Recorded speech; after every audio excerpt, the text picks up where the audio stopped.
And we're live. Baby, yo, what's up, world? What's up, y'all?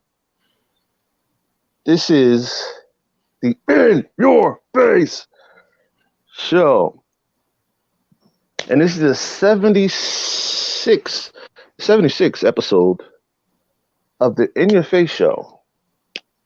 And I'm here with my very special guest, my main man, Tory Scroggins. Hello, everybody. Introduce yourself, my brother. Hi, I'm Tory Scroggins. It's an honor and a privilege to be here on the In Your Face show. I'm ready to get this interview started. Alrighty. So, tell us a little bit about the thirst I've been hearing about. Well, The Thirst is a vampire movie that I'm working on right now with Mayhem Films, directed and written by Robert Parham. And it is, let me see what I could say without giving away too much. I play a vampire named Ramanga that finds their victims through dating sites. Oh wow, that's unique, different. Yeah. And victims both male and female. Okay. Well, that's all right. Yeah, I mean, hey. So, with this movie, right? Do you feel that this movie is? You feel like this movie is going to skyrocket you into the next part of your life? Like you think it's gonna take you to the top of being an A-lister and like, you know. Well, it's not my dream to be like a A-lister or a movie star or anything like that. And everything I do, I try to give my absolute all to. And as a result of that, I feel like it's always elevating me to the next level, at least in my life. So definitely, that is the goal and the expectation. But not to be a A-lister. I don't think I could handle being famous like that. Okay. Fair enough, fair enough. So when you are on set, yeah, somebody I can't see the name, but forever awesome, Tori. And yes, you're already an A-lister and you're already famous. There's somebody in the thing box anyway. I can't see any chats. Yeah, there's the you can. I thought I unlocked the chat. Hold up, let me see. I see it over here on the side, but I can't see any chatting. Yeah, the person, right? I don't see anything. Uh, Oh, you probably have to be logged in. oh, you already logged in. We're live. It's I can't. It won't let me. It won't let me see the person because they're not tapped in the StreamYard. But you'll be all right. You'll be all right. You'll be all right. I'll Right. let you know who's. I appreciate it though. Yeah. It's Elise Hollywood. Elise Evans. Oh, I love Elise. Elise is a Uh, star. Elise is a star. You know, she getting all the shout outs and all that. See, told you it's Elise gonna feel is the good. thirst. I told you it's gonna feel good on the show. Told you. So, my brother. So, being your stature in the industry, was there ever a point in time during? She said she loved you too. During this time of the show, not during this time of the in your career, have you ever felt like, what am I doing here? You know, and then we ever felt like you was very didn't know. Okay, let me rephrase that question. Do you feel like you can go far in this business, or do you feel like this is just the end, or just like you don't want to go too far? Well, I feel like I could go as far as I want to go in anything. I don't think there are any limitations to what I can do other than any limits I put on myself. But there has been one time where I felt like, what am I doing here? And that's when I first started acting, and I got cast in a play. And I didn't really know anything about acting at the time. I never had any classes or training, and I realized that acting isn't just something that's fun and cute to do. It's an actual skill and art form, and it takes skill and training to be able to do it. Takes And a lot of so concentration. yeah, and focus and determination, dedication, discipline. Hmm. But once I realized that, I learned that those were things I would have to gain for myself, all of those different disciplines and things. But at the time, though, I just jumped in it thinking it was something that would be easy because I had been modeling, and I thought Hmm. it was going to be the same thing. And I think a lot of people go into acting thinking that, but in that moment, once I realized, oh, this is like serious business, I was like, what am I doing here? Yeah, understandable. I mean, see, you don't know what you're walking into. You could be walking into a brick wall. You never know. But as long as you tried, you know what I mean? As long as you tried to do it. And I mean, you never look where you're at now. I mean, you're a freaking star of a movie. Like, did you think you was going to be in this position right now? Yes. Okay, okay, okay. Yeah. You I, know, uh, I believe in the law of attraction, and I visualize and manifest by being specific and clear with the universe about what I want in my life. very clear, very clear, very clear, very clear. So,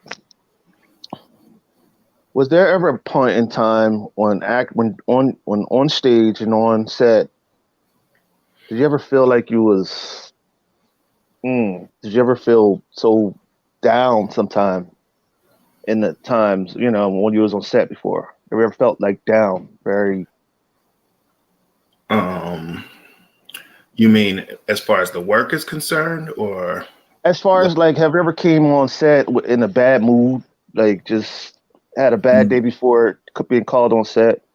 No, I don't feel like being in a bad mood is appropriate behavior for any work situation or any other situation where other people are going to be involved, period. We all go through things in life all day, every day. And people who use being in a bad mood as an excuse to be an asshole are just an asshole because whatever you're going through is not anybody else's fault or problem. And when you're on stage or on a set, you're there for a specific purpose. It's not your moment to be all about you and taking out your frustrations or whatever on everybody else. So, no, I try to stay focused in what I'm there for. Um, even, back in the day when I worked in retail, you don't just get to go to work in a bad mood and then treat people any kind of way just because something's not going right in your life. Right. You're hired to do a job, and you don't get to spew your negativity out on other people. I Hmm. try to deal with the things that I'm going through in my life and have a positive perspective. Yeah, pa. Yeah, man. I'm doing something. Yeah. Sorry about that. It's all You right. good? Yeah. So, yeah, I try. I mean, we're always going through things. I was doing plays during the time when I found out my older sister, was diagnosed with cancer. And, it was a big thing in our family. And it's very stressful and very scary. And, but I don't take those things with me to work.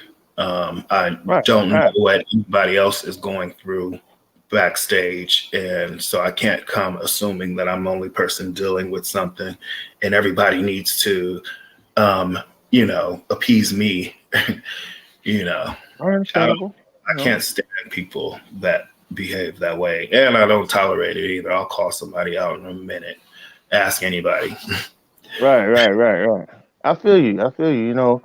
I work at retail, so I know how I feel. I've been there five years. Bed Bath and Yeah, Beyond. And you yeah. know, yeah, I get Especially those holidays old. coming up. Oh shit, I get those old folks.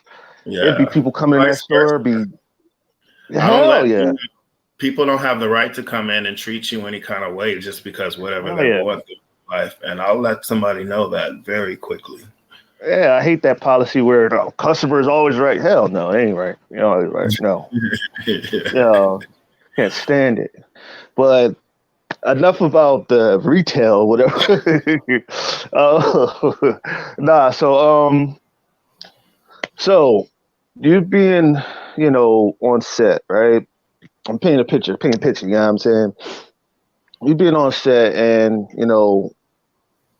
have you ever been a time where was okay, man? Forget the painting the picture. Was there ever funny times on the show on set? Like, was there ever funny times on the set?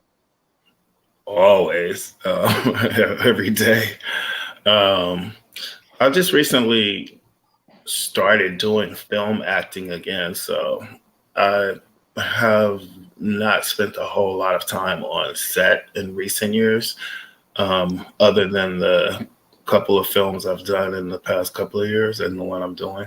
But more so, I do theater, and so that's kind of the experience that pops into mind most.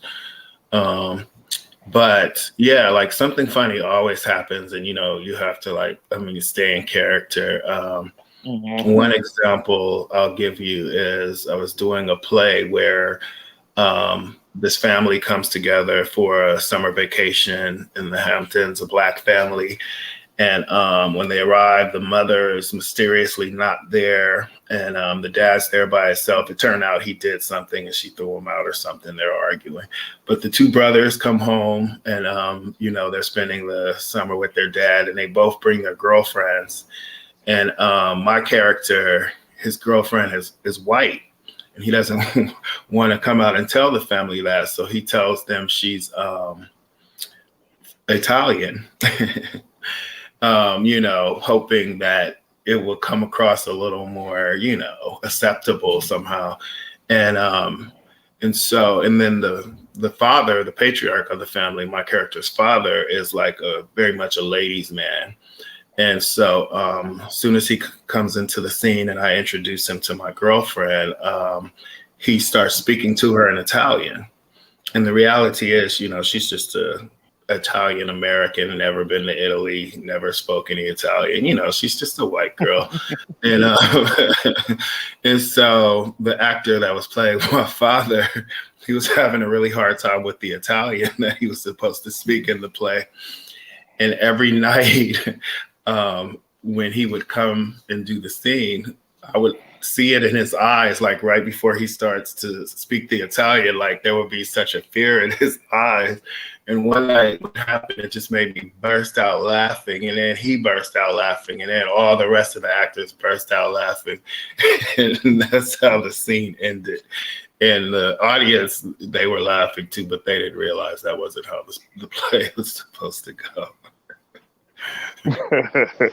Yeah, see, if you could get on set with people that, it's about bringing that rapport together, bringing that audience together, and bringing, building the team that y'all can, people go off of your energy, you go off of that person's energy, and that's building, rapport. That's, what I'm saying, because if you just get on set with somebody or get on stage with somebody that their energy is not connected to yours, you're gonna feel awkward. You're gonna be like, the fuck, you know what I'm saying? And that's just basically like writing a story. You know what I'm saying? You ain't gonna just put, you ain't gonna just create a story and put the wrong characters in your story and be like, okay, dot dot dot dot, and then you see what I'm saying? And Yeah. they don't connect with the story. They don't, you know what I'm saying? That'll throw your whole story off, and now you got to create another part to your story and make a spin-off. You know what I'm saying? To fit that character in. So so I'm gonna go off on your makeup. Yeah, because I know you do makeup and everything. Model and everything. So modeling. How many years you been modeling? A lot. I've been, I think I started modeling when I was 23 years old. Okay, okay, okay. What was the hardest part of modeling? Modeling. Um, the hardest part for me was when I started, I didn't have a great sense of myself and I didn't have a lot of confidence in myself. And I feel like how you feel about yourself inside manifests itself externally. And if you don't believe in yourself, other people won't believe in you. Right. Um, once I, stopped Robert said comparing, you're the shit. hey, what's up, Robert? Once I stopped comparing myself to other people and became comfortable in my own skin and accepting, myself as I am, then and the world opened up for me. And now that I'm older, I actually get a lot more modeling opportunities than I did when I was younger. True that, true that, true that. Did your modeling gigs lead to your acting gig? Yeah, in a lot of ways. It was actually when I first started modeling and I got signed to an agency and they started sending me out for commercial auditions. And commercials are different than acting in a film or in a play. But at the time, I didn't realize that. So I'd go on these auditions and you'd have like one line and I would be like, oh, I could be an actor. And so it did like kind of spark the thought. And and also I've gotten cast in I think that was improper English maybe. I've been cast in several roles through pictures from my modeling work. So yeah. Okay, okay. So, was there ever a time on set where like you just was emotional? Like there was an emotional day you just felt so like you just wanted to cry on set, you know what I mean? And was there those was okay, were there those roles that you just had to cry but you didn't know how to make yourself cry? But yeah. Mm, no, I'm an empath. I'm very, very, very sensitive and Okay, okay. can pretty much relate to any experience, whether I've had it myself or not. So when I have a role that involves a situation that is something that would make me cry in real life, I can't. I don't have to do anything but be in the moment, and I can cry every night. um, I don't like to say on cue because it's not something I'm like tapping into. But if All I'm right, all right. really having the experience in the moment on stage or on set, then the tears come really easily for me. Okay, okay. I used to be I a would crybaby when I was younger. true that. Hey, I still cry too. I ain't gonna lie, no lie. Shit, I cry right now if I want to. Shit, but but nah though. My fault for the jumbled up questions and the repeated the questions. Sometimes it's my I'll be trying to just grab them and what I'm saying and just throw them at you. But you've answered a lot of the questions in the right manner. I'm like, damn. So so who are the stars that you've worked with while you were doing your makeup gigs? Well, I started doing makeup when I was, well, professionally, I started doing it when I was 19 years old. I worked with, I guess, most prominently Janet Jackson and Beyonce. I worked with Usher, R. Kelly, Brandy, Maya. I did Warren Beatty and Gene Simmons from Kiss. Um, who else? I love Maya. Oh my God, I love Maya. Oh, She was my favorite person I worked with. We're both Libras. yeah, man. I'm gonna marry Maya one day. No, but nah, man. Uh, Robert says, "I want to know your experiences with Janet Jackson." Everybody want to um, know that. right. I had to sign. I had to sign a 19-page NDA, but that's been a long time ago. I don't know if there's a limitation on that, but all I have to say is good things anyway, so I don't mind talking about it. But it was a life-changing experience in so many ways. I guess to break it down, long story short, I don't know if I can make a long story short, but I was assisting this makeup artist named Rudy Calvo, really famous makeup artist in LA. And he called me one day and he asked me if I knew who Tina Landon was. And I knew who Tina Landon was because I was like a music video junkie. All I watched was music videos all the time growing up. And I knew she was Janet Jackson's choreographer. And he told me she was a friend of his. He had ran into her at Whole Foods. She told him Janet Jackson was going to go on tour for her Velvet Rope tour. And she was looking for makeup artists, and they were testing makeup artists from all over the world to find somebody to go on tour with her. And he had told her that he had been considered for the previous tour that Janet did, and they offered him the job, but they were paying the same amount per week that he made in a day, which at the time was $1,500. And so he couldn't take the job. And she told him, yeah, I think they're paying the same amount this time. And he said, yeah, I can't do it, but I have an assistant who you guys might want to check out. And he gave her my information, and he was telling me, I'm just letting you know, just in case they call, they probably won't. But if they do, you know. And I was thinking to myself, of course, they're never going to call, you know. But still, Tina Landon knows I exist. And that was like the biggest thing that ever happened to me in my life at the time. And so fast forward like a week later, I was working on a music video for Destiny's Child, and it was their second video.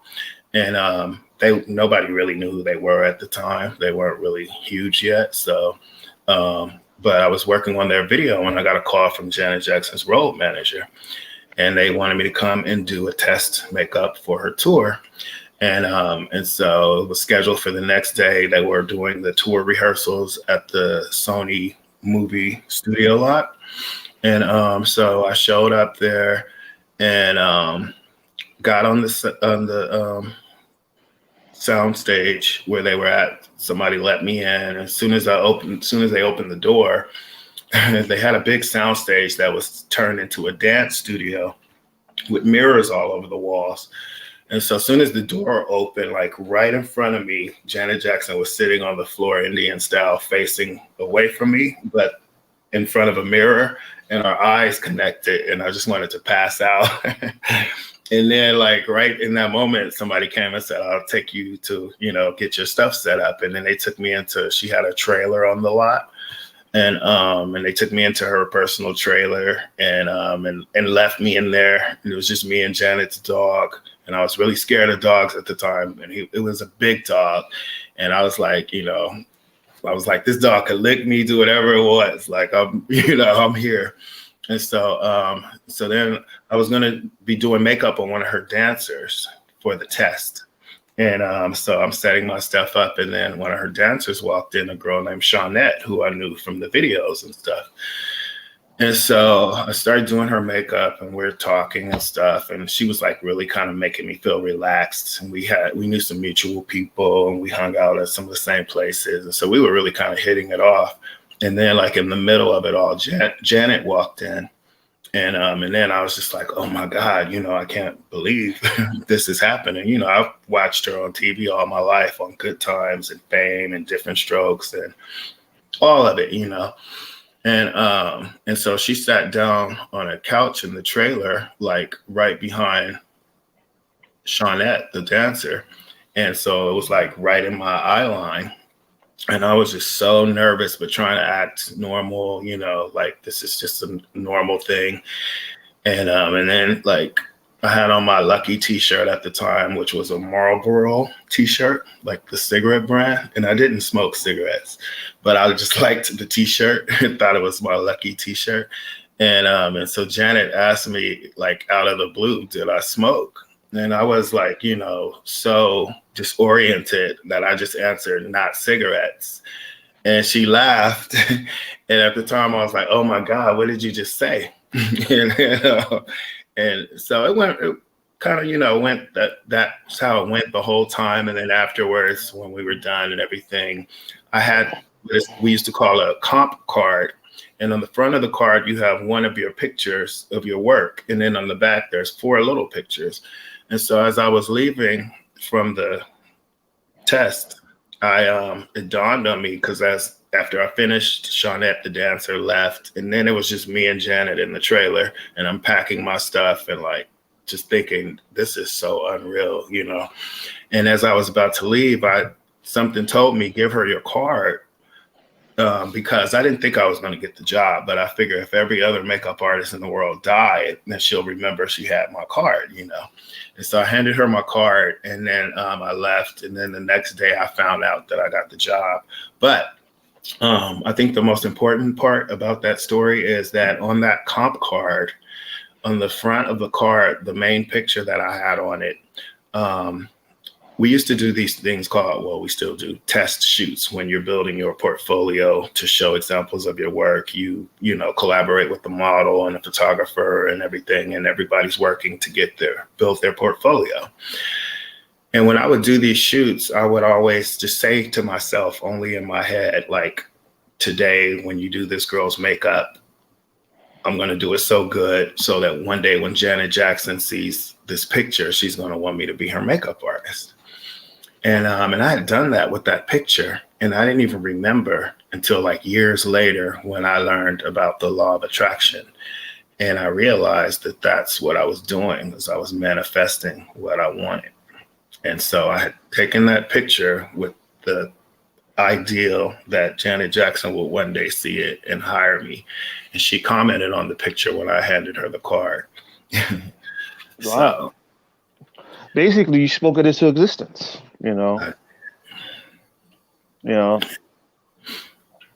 So, so what was it like, doing the mill, like, was you cutting hair? Was you, what I'm saying? Like, no, I didn't do any. Normally, like, yeah, for men, it's called groomers usually instead of a makeup artist, and they do usually do cut hair too. But when I worked with guys, they usually had their own barber with them. But I worked with Usher, Chico DeBarge, R. Kelly, Wyclef. All of those guys that I just named, they were all wonderful to work with, including R. Kelly, believe it or not. I mean, in spite of everything else, my experience with him at the time was pleasant. But those were guys that understood like the importance of makeup for a entertainer, and they respected my work and were always a pleasure to work with. But oftentimes when I would work with rappers, they were like really macho and homophobic and, didn't want any makeup, didn't want to be touched by a guy.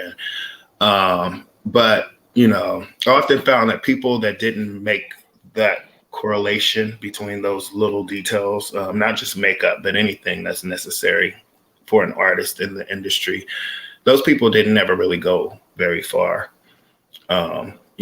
Because they didn't understand that it takes more than just being able to make words rhyme to become a star. Yeah, it takes more than talent. Yeah. Takes more than talent, takes hard work and dedication, and to be honest, I feel what you're saying, working with certain people can be very, very hard to deal with. What I'm saying? Not everybody is. And this is the thing, that's why a lot of people, have you ever noticed like people who are not for the job and people who are born for the job? It's like, what I'm saying? When you're born to do something, it comes natural. But when you're not born to do it and you just do it just because you like it as a hobby and you think you want to get rich off it, and you just doing it because you love it, you love to do it, you're not really going to get nowhere with it. But when you're doing it because it comes natural to you and you're born to do it, then the doors is already open for you. All you got to do is just walk into them. You Yeah. know what I'm saying?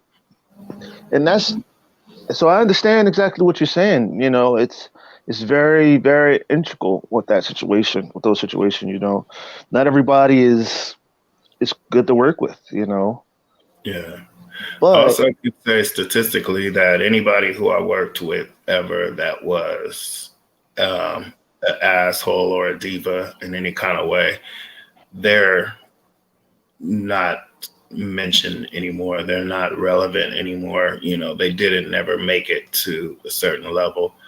All the people that I've ever worked with who are doing great things still were people who were pleasant to work with. And not just for me, but for everybody on set or whatever. I you know, find learned through certain people like Warren Beatty or Queen Latifah that the more the nicer you are to be around, the more people are going to want to be around you, and the more you're going to work. You know, true that, true these that. were people that I mean, a lot of people, a lot of these people, their talent aside, um, people want to see them succeed because they're good people. Right, right. Have you ever been around in on while you're in your acting career and while doing your makeup career? Have you ever been around people that had a big ego, Oh big yeah, egos? yeah, all the time, and even on a lower scale. I mean, I see it more with like people that aren't famous than I do with people who are famous. But yeah, there have been some celebrities, but like I said, they're not really famous anymore. But yeah, I because I do photography as well. I do makeup still. Um, and I encounter people every day just on a local level that are egomaniacs or divas, or they are difficult or rigid. Um, and it's sad because just from my experience, I know that they're probably not going to go very far unless they become aware of that and fix it. Wow, wow, wow. Yeah, true that, true that. There are a lot of people that don't appreciate the effort of the whole team involved, whether it's your director, your crew members, or your photographer or your makeup artist. Um, you know, Not only is it important to be nice to these people so that they want to work with you, but it's also important to understand and respect what it is that they are there to do, because it makes you a better actor or entertainer or whatever. It makes me a better actor that I know about lighting or that I know about makeup, and that I can respect those people when they are assisting me on a set. Right, right, right. And you being LBGTQ in being a part of that community, are you? Is it an easy trans? Is it easier transference to the lifestyle of makeup to acting?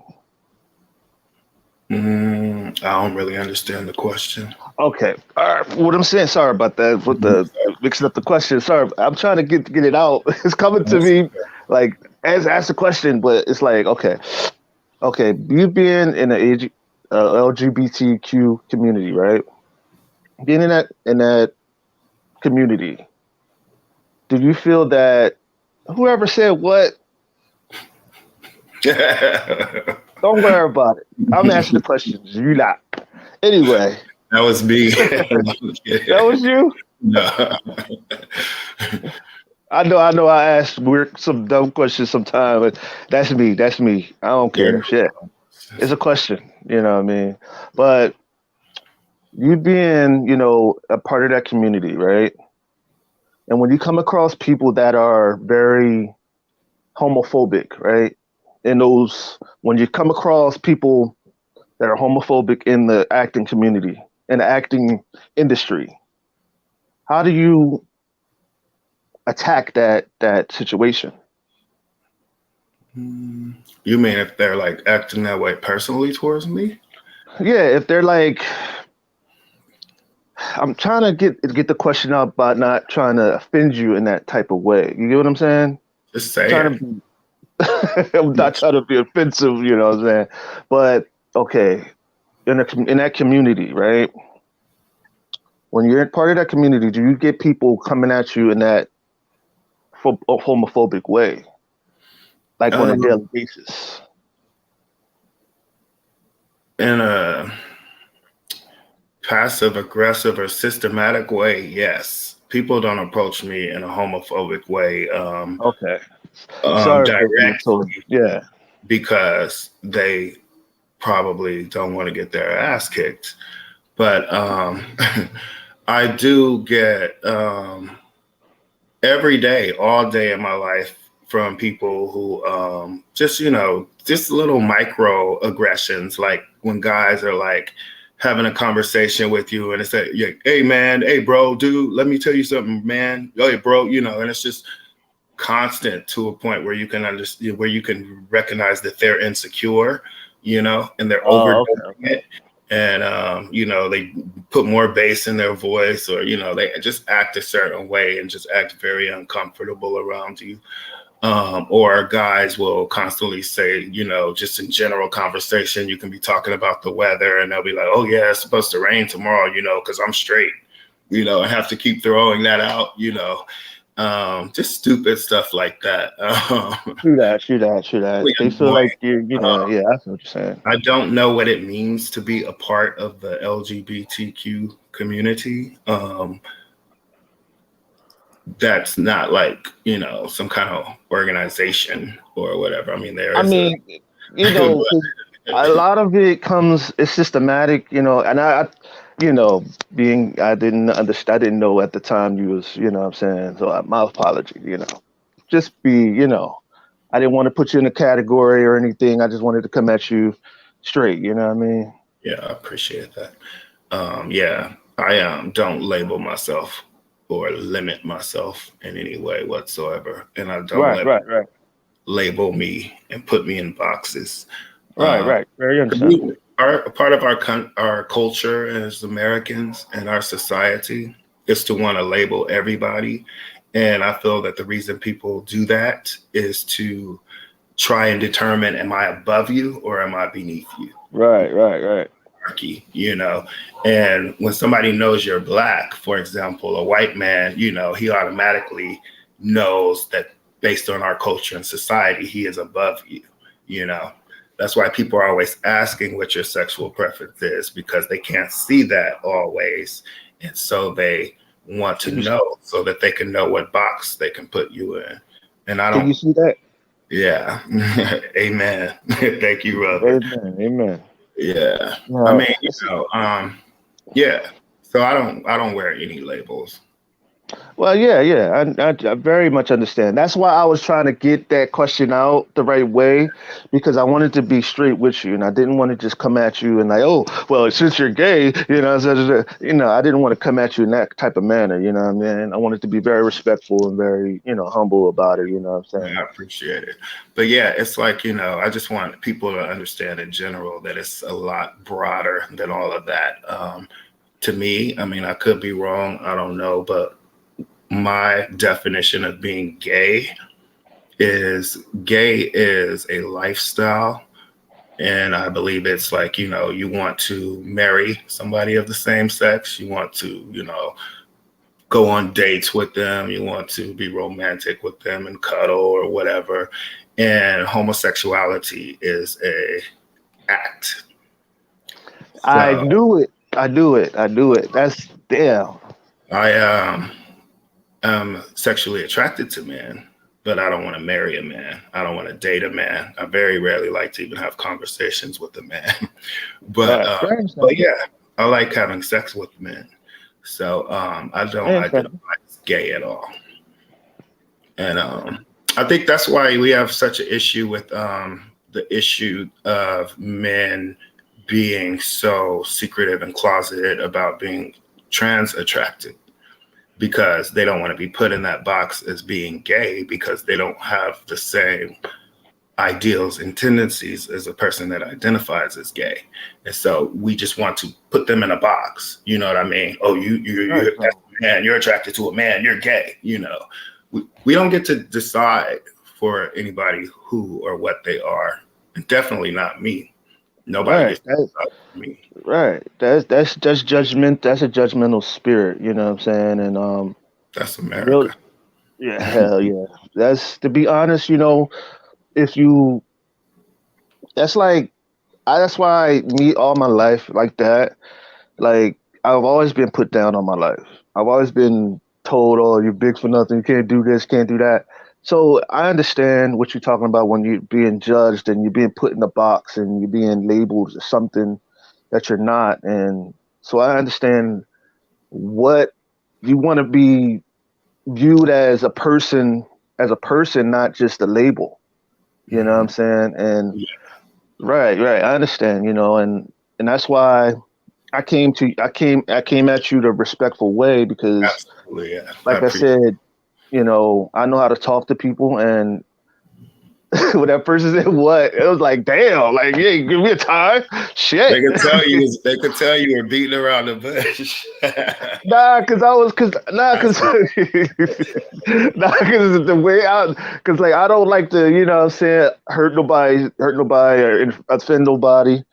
Because I'm a type of person, you know what I'm saying, I like to come true and like to be straight with people, yeah, and I'm not going to just say, oh, since you're gay, oh, see, because that's going, you know what I'm saying, that's going to bring about,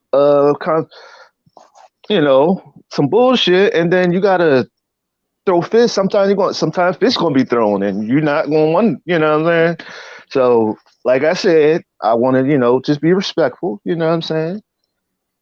But, so, back to what we were saying, as a whole, judgment is not good because nowadays you can't even be yourself and say what you want to say.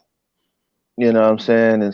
people could say what they want to say. They just need to be aware of what they're saying. If it's something that doesn't affect you, nobody cares what your opinion is on it. Everybody wants to be able to give their opinions on things. Everybody wants to be able to be mean and nasty and not have consequences. And they call that cancel culture.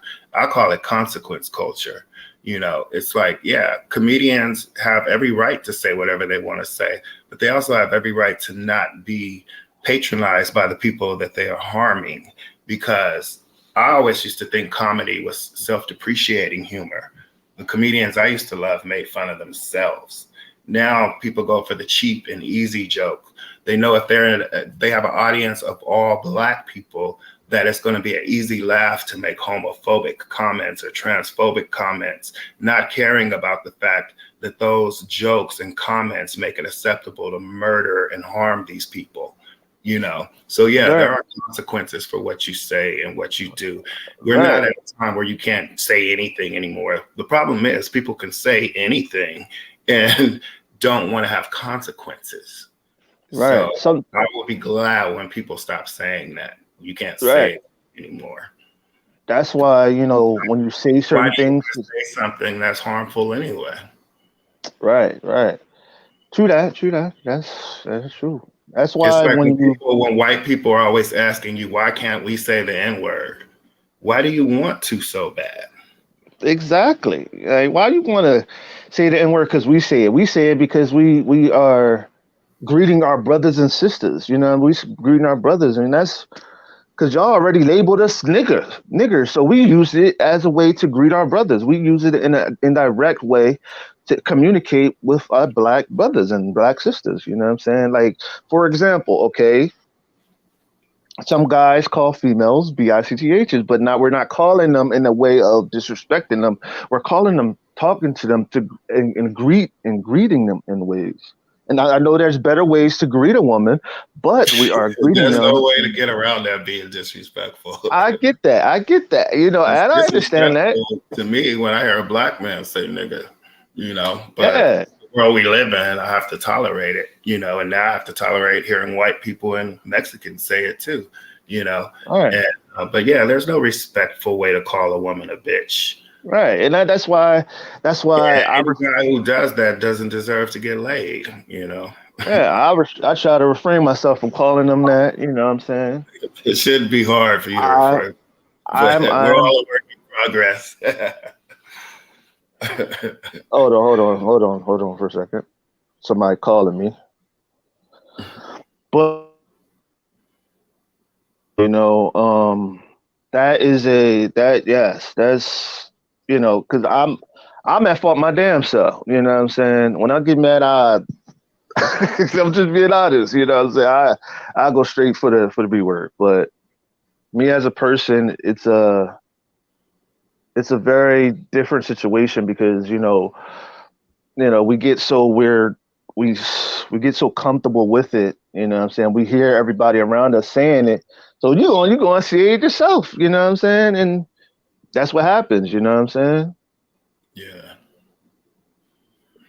Damn, hold on, they keep calling.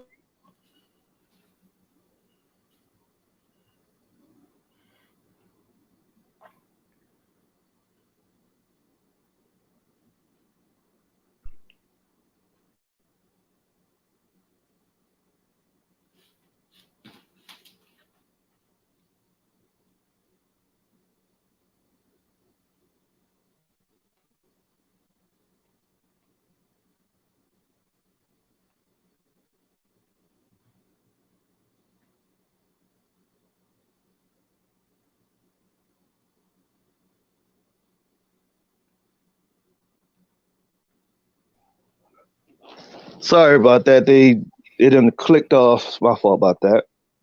It's okay. But nah, I very much understand what you're saying because says Robert said, tell us more about your fingernail, your new line of fingernail polish. Oh yeah. 1 second.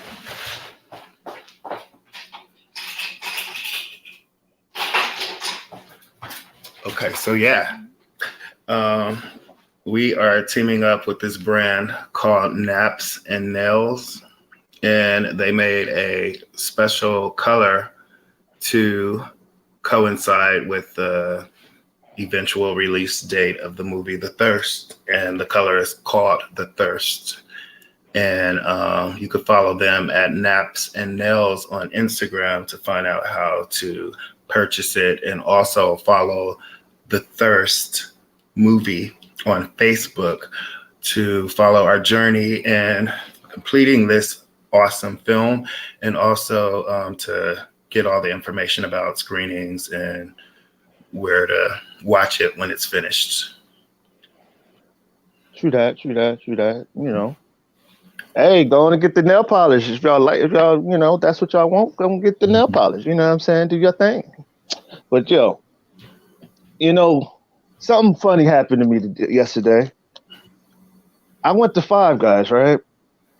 I know you know about Five Guys, don't you? Don't you? Mm-hmm. Their food is so damn high, so damn. A damn burger and French fries cost me $20 damn. Jeez, you should have walked out. I'm like, damn, y'all could at least sponsor a nigga, damn. But I just had to get that out the way, man. But um, how long you been producing nail polish? I don't produce it. I just have my fingernails are famous, so I have nail polish sponsors. Okay, Um, huh? yeah, and I do wear their nail polish and show it off, and maybe sell a couple of bottles through wearing it. I mean, I would say go on like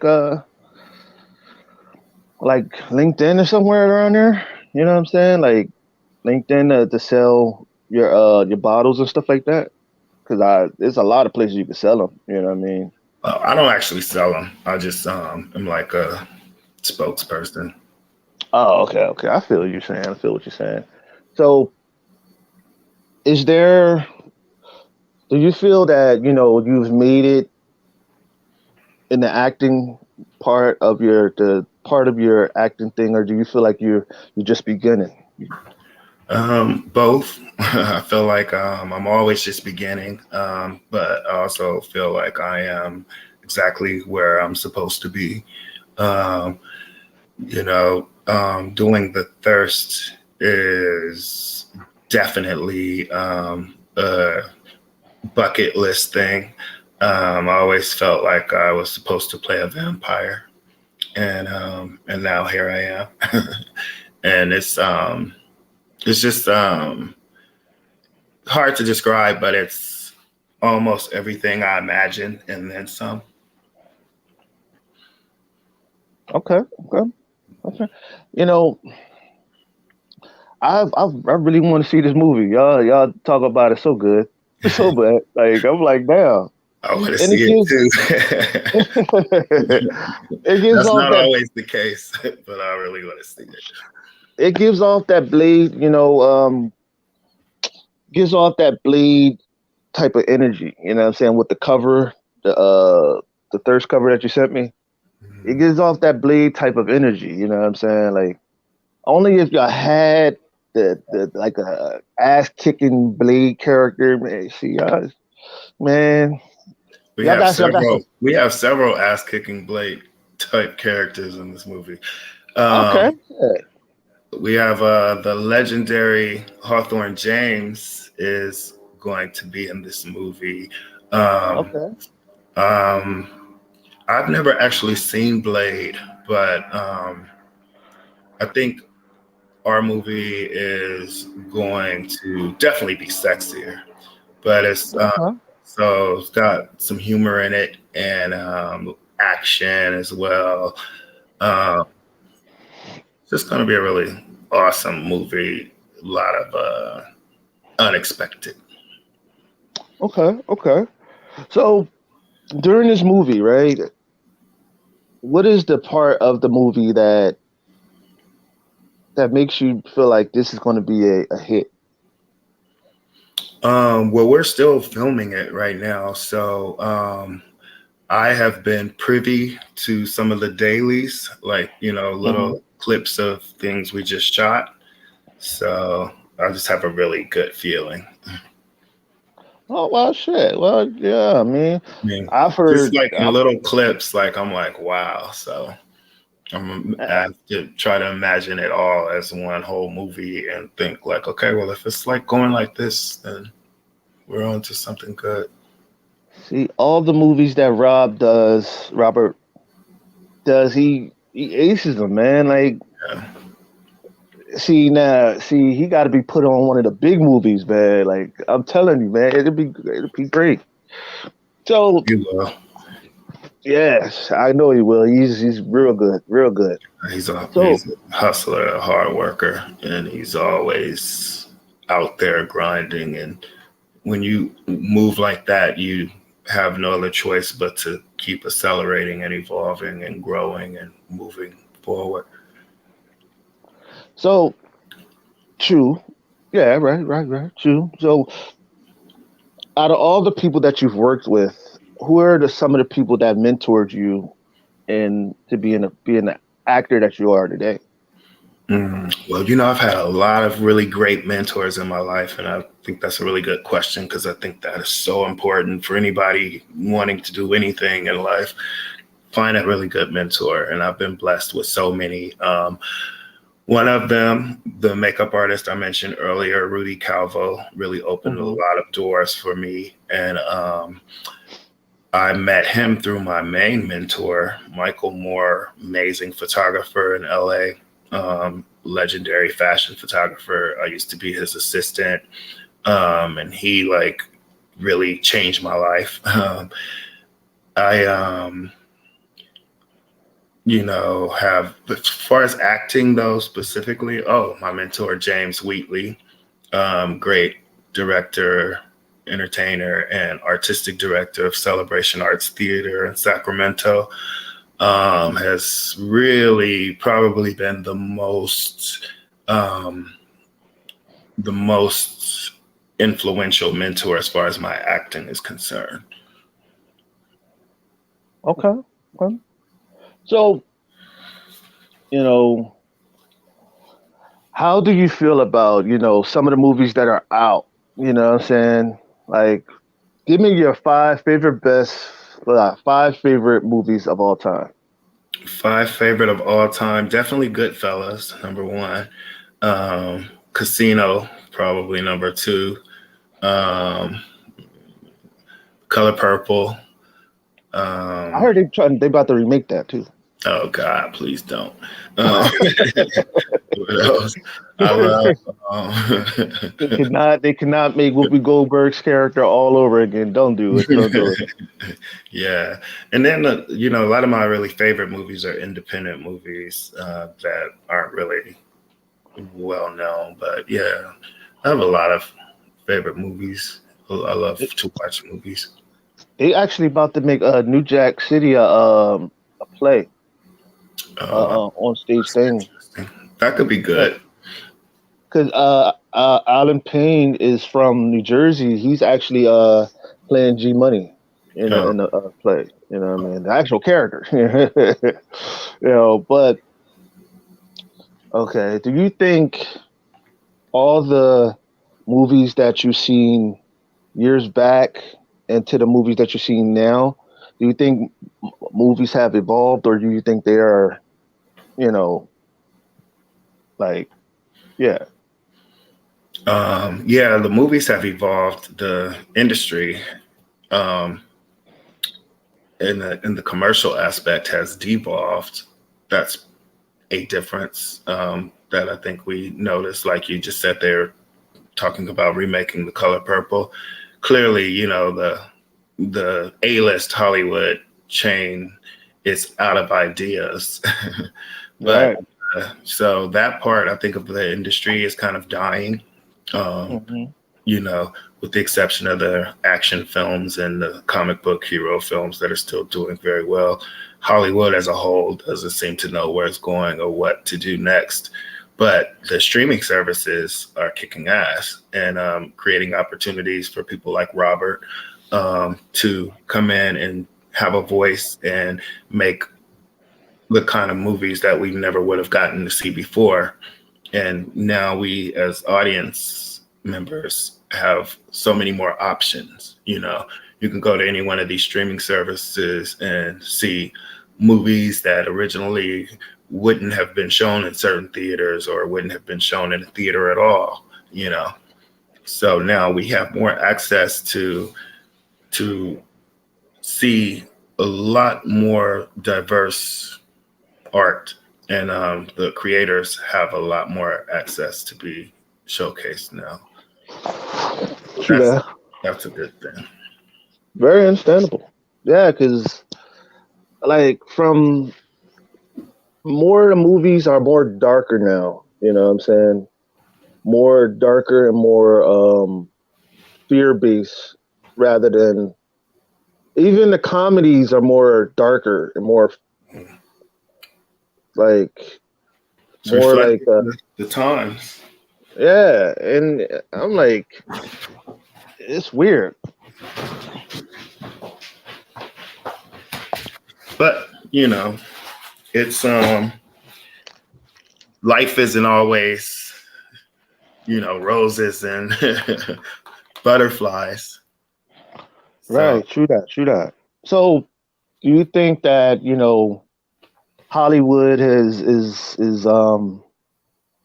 do you think Hollywood has devolved and or evolved? um, well, if you're referring to like the studio system and the gatekeepers, I think that it's definitely devolved. They are they're no longer going to be in power much longer. Um, People are doing bigger and better things independently. It's just like the music industry. The record labels don't have the power that they used to have anymore. Artists have a lot more control and Right, access directly to their audience. Same with filmmakers. You can get your product straight to the audience without a middleman now. You know, right, you don't need permission anymore. You don't have right, to change your script to appease a advertiser or an investor. You know. right. I've always wanted to ask this question, like doing a movie, right?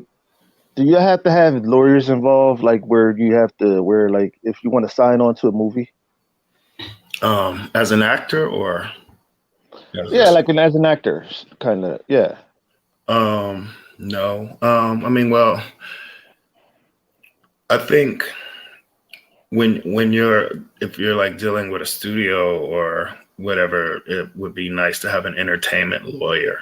I mean, a lawyer in anything dealing with contracts, yes. Right, right, right. Um, yeah. But if you're just dealing with friends and you're just dealing with, you know, Well, dealing with friends, there's if there are promises being made, contracts are still good.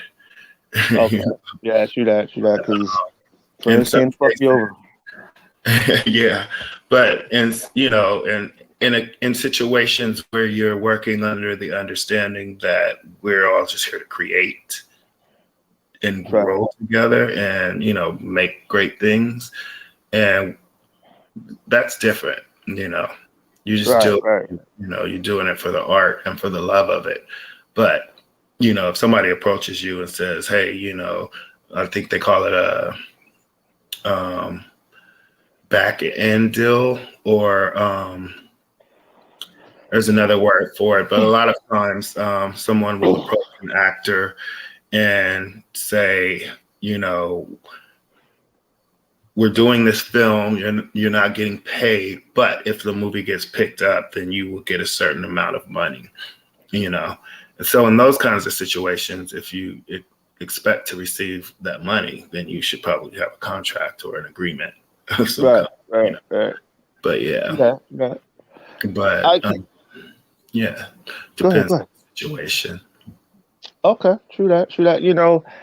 Yeah, because we use contracts in the comic book industry. You know what I'm saying? We use contracts because when you're dealing with people on that, like whether it's a friend, whether it is an artist, you still have to use contracts because if you don't use a contract, you will get fucked over in a big way because somebody could steal your product.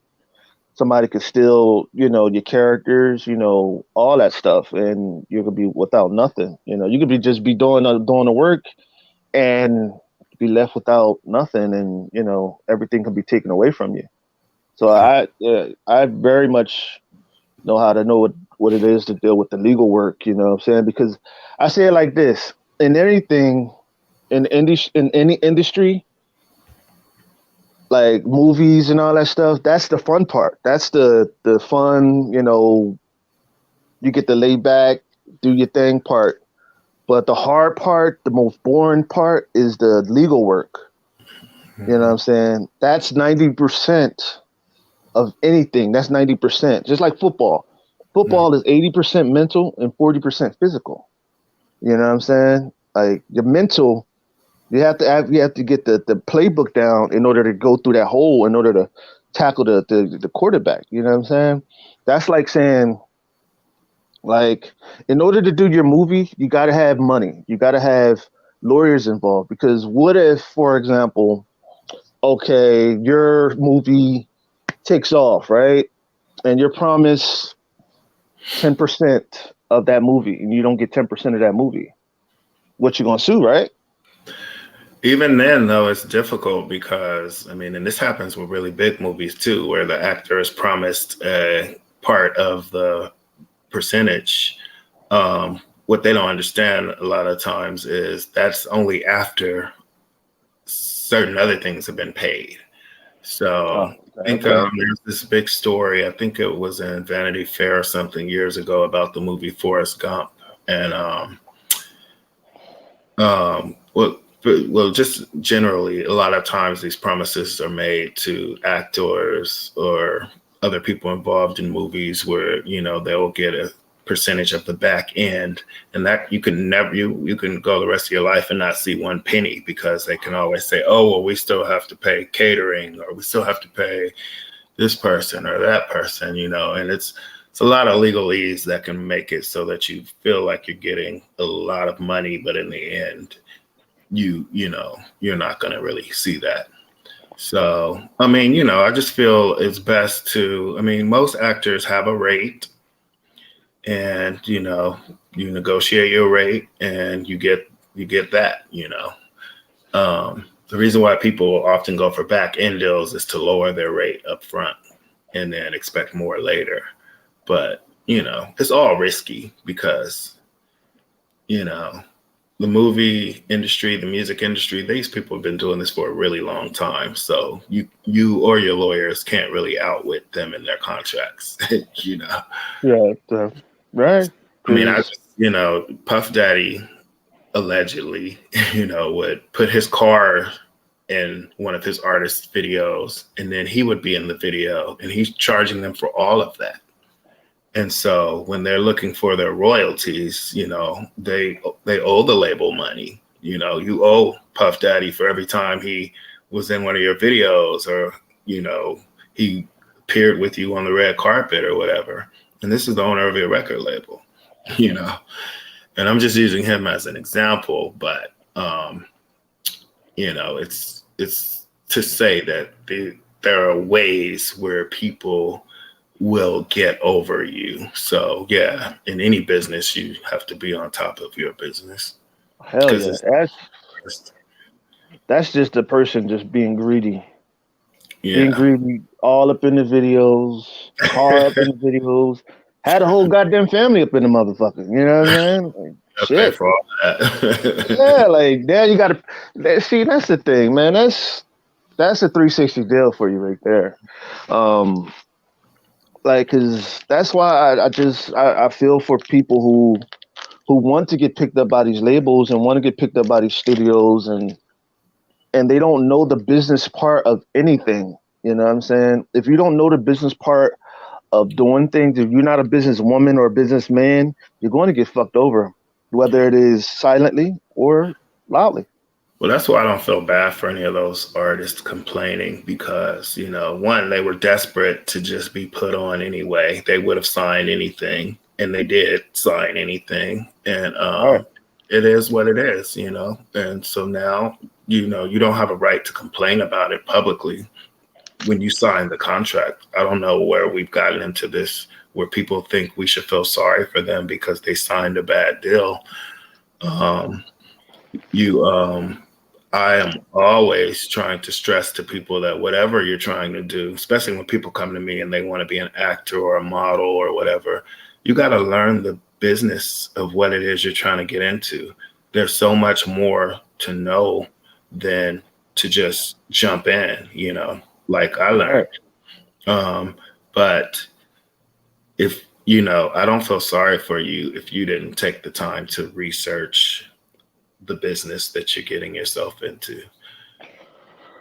Right, because a lot of that's why I said it's 90% business with any industry because you're not, I'm telling you, like you could be thinking you got $1 million and what if you owe that lawyer say 600,000 of that. Nigga, you only got like almost two.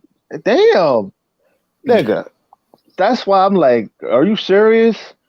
That's why damn, that's business. That's business can bite you in your ass, and it also can save you. You Mhm. know, if you're doing business with the right people, if you're doing business with the right people, they can actually help you get where you want to be.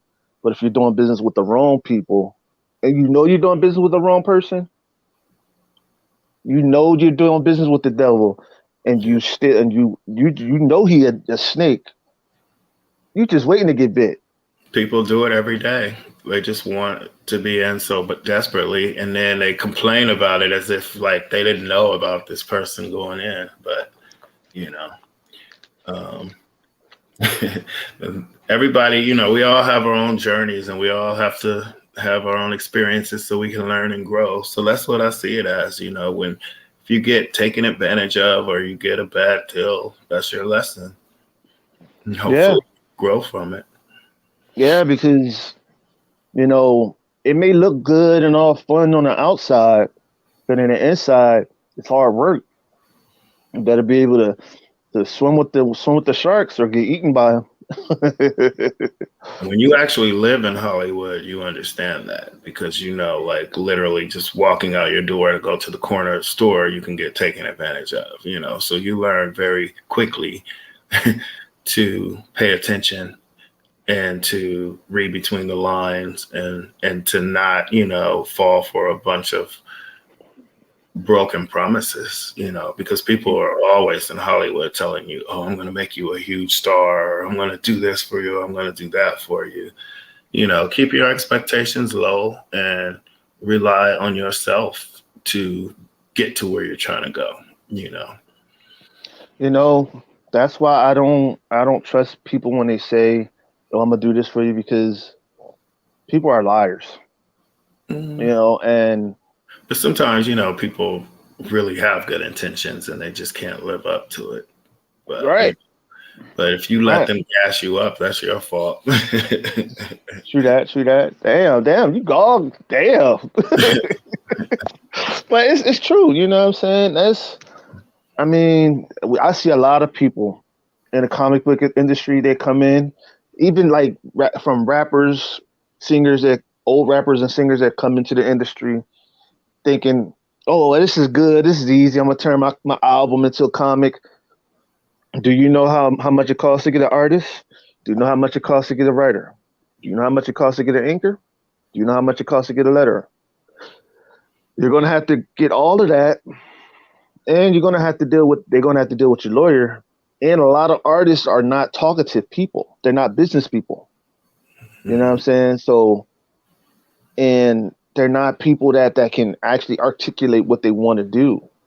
And Yeah. if you're not articulate, if you're not able to articulate what's going on and what you want to do and how you want to do it, people would just give you anything. And Mhm. that's why it's very it's very important that you learn that people learn the business side of everything. And like, you know, when you and whatever your shortcomings are, like you said, if somebody has a hard time as an artist articulating their ideas or whatever, then they need to get better at that. When Right.